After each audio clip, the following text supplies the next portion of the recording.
শুরু করা যাক তাহলে। আমাদের কাছে দীঘার একটা ৩ দিনের বেশ ঠাসা ভ্রমণ পরিকল্পনা এসেছে দেখলাম। হ্যাঁ, এটা হাতে পেলাম। মানে সৈকত, মন্দির, পার্ক, সায়েন্স সেন্টার, এমনকি লোকাল বাজারও কি নেই।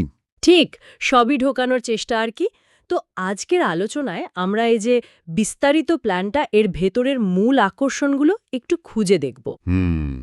এই প্ল্যানটার মানে বৈশিষ্ট্যই হলো কম সময়ে অনেক কিছুর অভিজ্ঞতা দেওয়া। একদম। মানে একদিকে সায়েন্স সেন্টার, তো অন্যদিকে প্রাচীন মন্দির। আবার ধরুন জমজমাট বিচ, তার পাশেই আবার শান্ত প্রকৃতি। সব মিলিয়ে একটা প্যাকেজ। ঠিক তাই। প্রথম দিনের কথাই যদি ধরি, শুরু হচ্ছে দীঘা সায়েন্স সেন্টারে, বেশ আধুনিক ব্যাপার-স্যাপার, 3D শো, প্ল্যানেটোরিয়াম এইসব। হ্যাঁ, মানে দিনের শুরুটা বিজ্ঞান দিয়ে। আর সেই দিনই বিকেল গড়াতেই একেবারে নিউ দীঘার জগন্নাথ মন্দিরে সন্ধ্যার আরতির শান্ত পরিবেশ।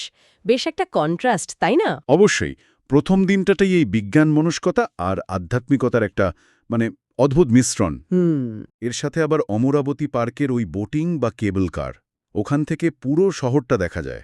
এটাও একটা বাড়তি আকর্ষণ। তা বটে। আচ্ছা, দ্বিতীয় দিনটা?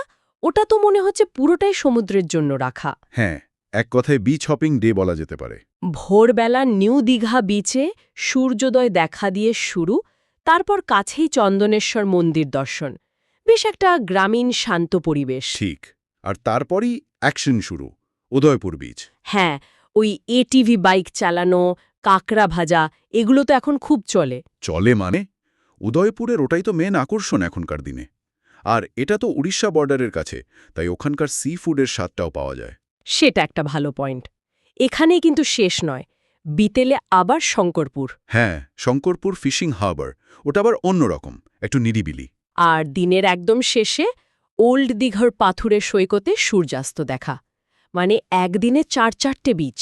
নিউ দীঘা, উদয়পুর, শঙ্করপুর, ওল্ড দীঘা, প্রত্যেকটার চরিত্র আলাদা।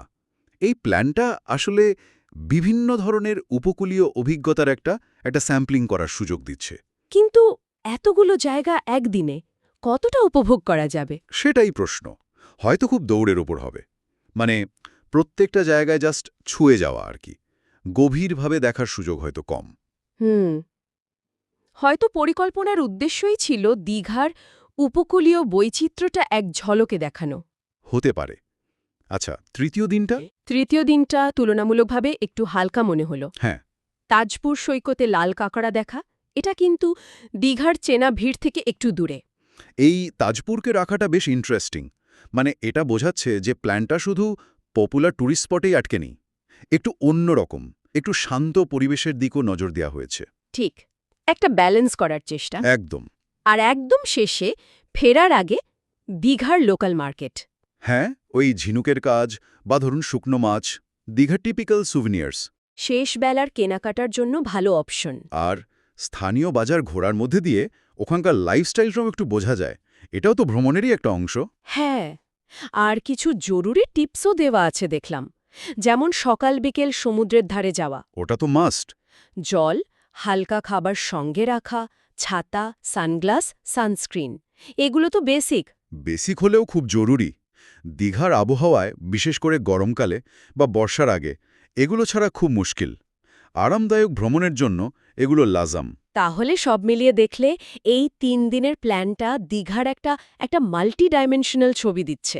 একদিকে আধুনিক আকর্ষণ, অনেকগুলো বিচ, মন্দির, আবার স্থানীয় সংস্কৃতি, মানে সবকিছুই আছে। একটা কমপ্লিট প্যাকেজ তৈরির চেষ্টা, নিঃসন্দেহে। কিন্তু সবশেষে একটা ভাবনা আসছে মনে। কি? এই যে এত দৌড়ঝাঁপ, এত ভিন্ন অভিজ্ঞতা, মাত্র ৩ দিনে, এই সফরের শেষে কোনটা সবচেয়ে বেশি মনে থাকবে? সমুদ্রের ওই গর্জন নাকি মন্দিরের শান্তি? বা হয়তো উদয়পুরের ওই কাঁকড়া ভাজার স্বাদ?